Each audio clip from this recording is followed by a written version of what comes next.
On March 12, 2011, at 8 a.m., Rachel Ordly, the manager of Lululemon, arrived at work to open the store as she always did.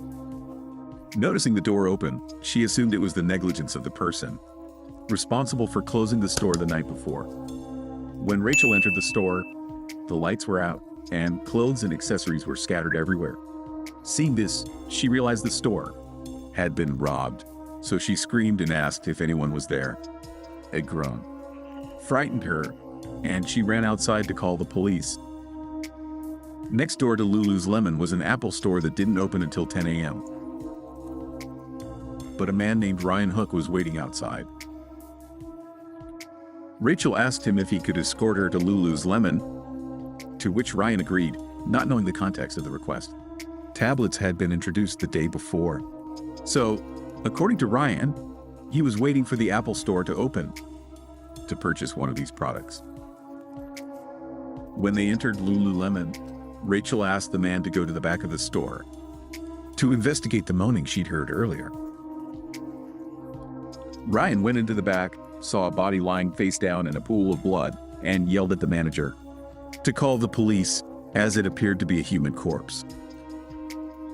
As the man exited the back, he noticed another woman with her hands bound. She appeared to be unconscious, but she was clearly breathing. Ryan told Rachel that there was a lifeless body and a still living woman there, and that it appeared they had both been assaulted. At that moment, the manager made a second call to the police. Officers quickly arrived on the scene. It was approximately 8:20 a.m. when they encountered the horrific scene. The store, by all appearances, had been robbed. One of the women lay dead in a pool of blood, completely battered, while the other was alive but unresponsive, bound with duct tape and shot in the face. They were employees Lululemon. Jayna Murray, the deceased woman, and Brittany Norwood, who survived the attack. Both worked the evening shift and closed around 10 p.m. Meaning just before closing, someone entered and attacked the women. It was still unclear whether it was a robbery or revenge, or whether Jayna was trying to protect the store and was killed, while Brittany, impossible, complied with the attackers' demands and survived. Brittany Norwood was taken on a stretcher to a suburban hospital to have her wounds treated and determine whether she needed hospitalization. At that point, they didn't yet know the severity of her injuries. There were visible lacerations on her chest, legs, arms, and forehead, but most of them were struck by one, a 2-inch cut on the victim's right thumb, possibly sustained while attempting to defend herself when she was attacked with a knife. Jayna Murray's lifeless body was taken to the forensic morgue, where an autopsy was performed. The results were surprising, as the attack had been brutal, with more severe injuries than her partner's, suggesting she may have actually tried to resist the robber, or perhaps Jayna had been the reason. The robber entered the premises to commit the murder. The autopsy revealed a total of 330 wounds on Jayna Murray's body, indicating the attack was extremely brutal, which usually implies it was committed in anger. This begs the question, who could have been so angry or possessed so much anger to inflict so many blows? And this wasn't just murder, it was torture. Jayna remained alive during the infliction of most of the wounds, indicating that the victim was conscious throughout much of the torture. The number of wounds suggests that this may have been a very personal attack by someone who hated her. At the crime scene, forensic experts also discovered one of the most crucial pieces of evidence in the case, a bloody imprint from a size 14 Reebok athletic shoe. They concluded that it was left by the person who committed the attacks. Both women, the victims of the attacks, had athletic backgrounds. Jayna Murray was born in Houston, Texas, on November 22, 1980. She was 30 years old at the time of the murder. Her family consisted of her parents, David and Phyllis, herself, and 2 other siblings. Everyone described her as a very positive person. She traveled all over the world. In particular, She even went to study in China, where she took the opportunity to travel around Asia and also made a trip to Japan. One of her passions was maintaining her health, playing sports, in particular yoga. On her last birthday, when she turned 30, Jayna filmed herself jumping from a bungee. This also suggests that she was an open and smiling woman. Her fanaticism for sports was evident from a very early age. Jayna was involved in all kinds of sports and dancing. She studied ballet, jazz, tap dancing, volleyball, and much more. Some details of Jayna's life as well. Moreover, on every birthday, her family went to her favorite Mexican restaurant to remember her. And the truth is, everyone in her life only says good things about her. No one understood why Jayna suffered, why she was killed. Investigators questioned everyone, even her boyfriend, whom she planned to marry. But no one had a motive. Apparently, Jayna had no enemies, yet someone secretly hated her. After graduating from college, Jayna moved to Arlington, Virginia, to pursue a degree at Johns Hopkins University. It was then that Jayna went to the Lululemon store in Arlington, Virginia, looking for a job, but the store told her they weren't hiring. The Montgomery County store in Bethesda, Maryland, was hiring. The Maryland store was a half-hour drive away, but she didn't want to miss the opportunity, as she loved the brand. Jayna submitted her resume and was hired a few days later. She landed the job not only because of her yoga expertise, but also because of her charisma. Jayna became one of Lululemon's top salespeople. Unlike Jayna, Brittany, the second victim of the attack, had a somewhat more difficult life. Brittany Norworth, born into a poor family with 8 siblings, didn't have much to smile about. She says she and her family suffered from constant racism. Despite this, her classmates noted that she kept her composure and was very cheerful. Sports, particularly soccer, helped her achieve this. Brittany played soccer at her school and became one of the star players in her neighborhood. Then, thanks to soccer, she received a scholarship to New York University. Her dream was to play soccer for the official U.S. women's national team, and also to compete in a World Cup. A lack of money and opportunities ended this dream. Brittany studied sociology at a New York university on a scholarship, but then came to Arlington, Virginia, where she held 2 jobs, one at a hotel and one at Lululemon store. However, according to some reports, she was taken to a store in Montgomery County shortly before the attack. Both women lived in Arlington at the time of the attack, led different lives, but shared a passion for sports. They could have been targeted by a criminal who was stalking them with the intent to cause harm. Tragically, one of them died, but at least one woman survived, perhaps 2, seek justice for her partner. The first details were found at the crime scene, a bloody footprint of a man and a knife, which was the primary weapon in the attack, although investigators note that several items from the store were used to inflict all the wounds on Jayna's body. And 3 wads of cash were also missing from the safe.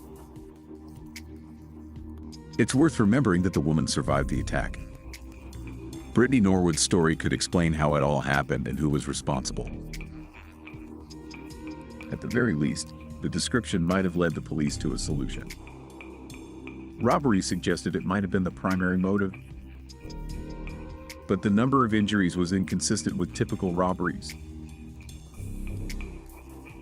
Robbers don't intend to kill unless they are forced to do so, are likely to be discovered, or the person is unwilling to comply. Furthermore, such murders typically occur quickly, typically with a firearm. But Jayna was attacked with a knife, and the person took the time to torture her. On March 12th at 2:35 p.m., the first interview took place at a suburban hospital.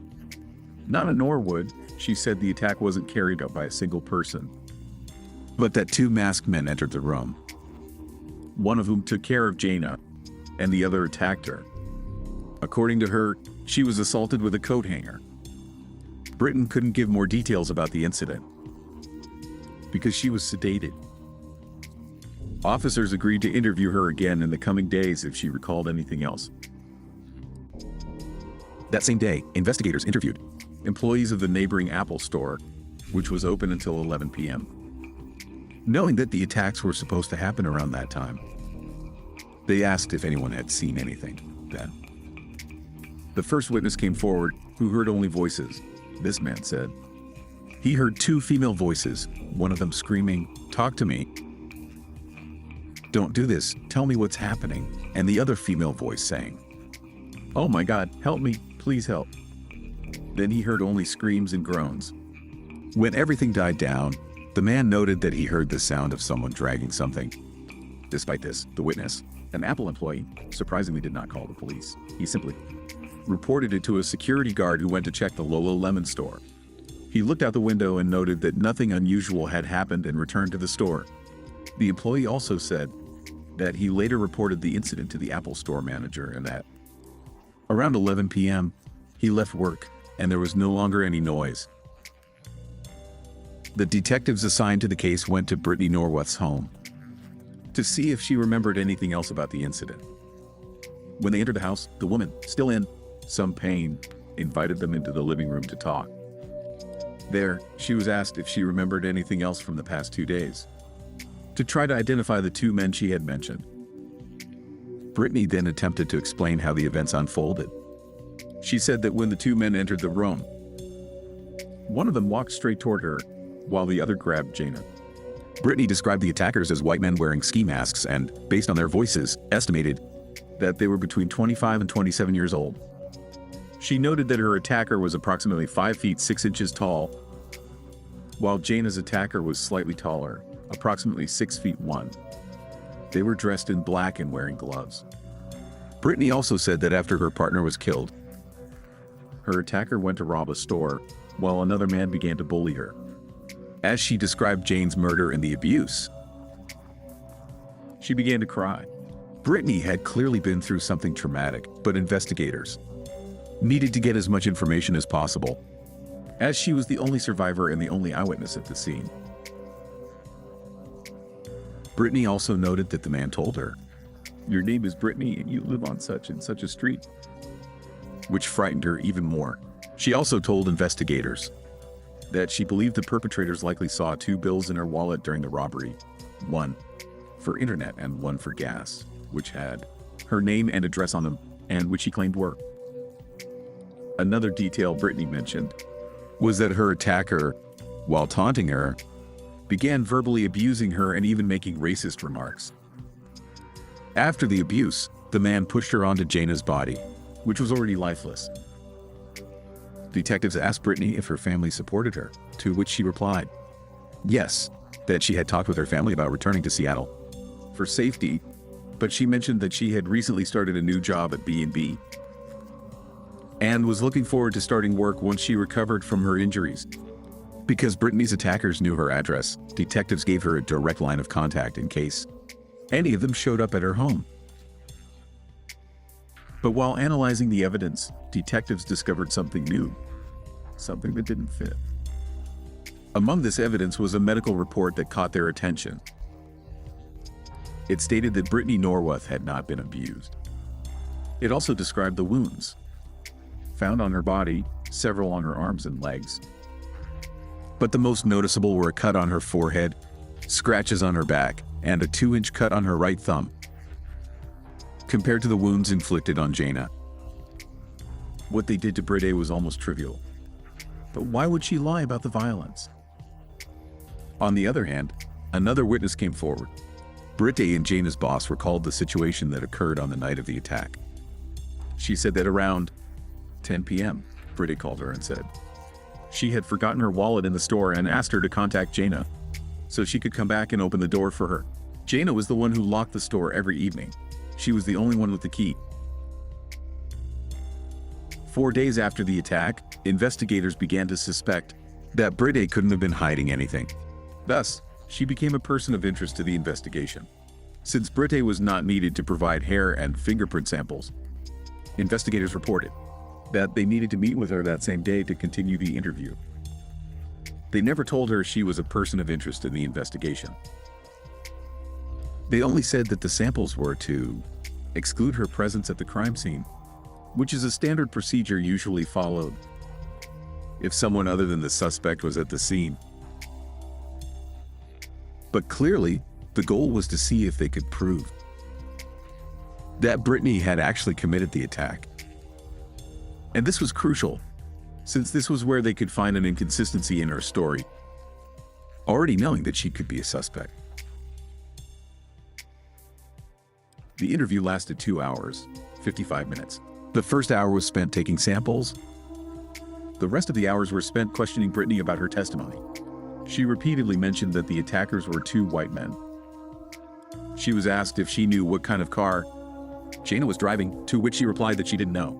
Brittany gave other details, talking about how she was afraid to meet one of them and began to cry when she spoke on behalf of Jayna.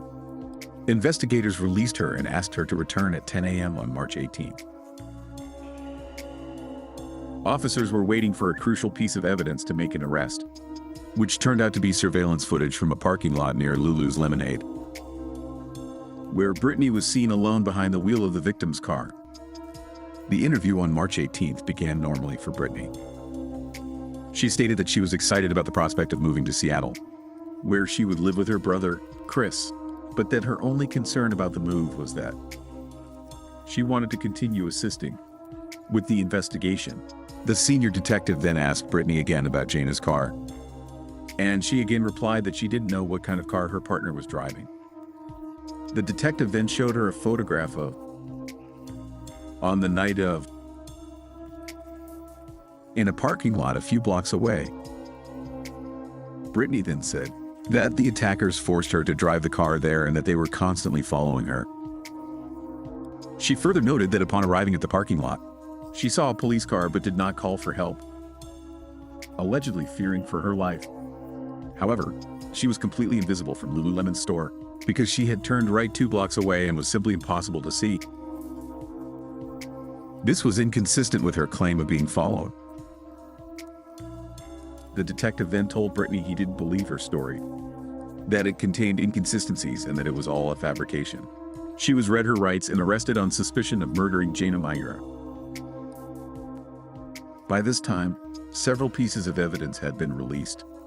DNA from Jayna's fingernails confirmed that the scratch on Brittany's back was made by Jayna during an attack, likely in self-defense. Although little surveillance footage was found, what was available only showed Brittany, not the 2 men in white masks.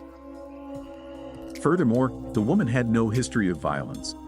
She concealed details in her testimony and altered many others to make it look like the attack was committed by 2 people. The prosecution also had witnesses against Brittany. Her soccer teammates from a university in New York said Brittany wasn't nice, but she had a slight problem. She was a kleptomaniac.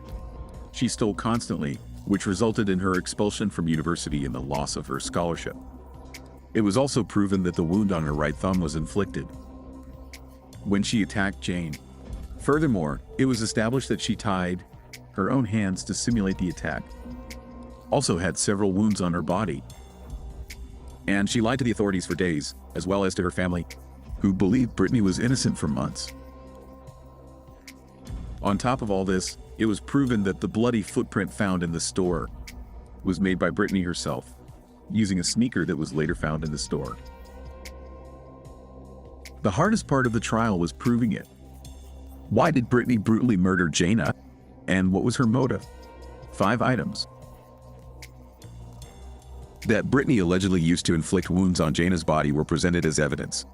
A hammer, a dagger, a coat hanger, a stick taken from one of the coat hangers, and a Swiss Army knife.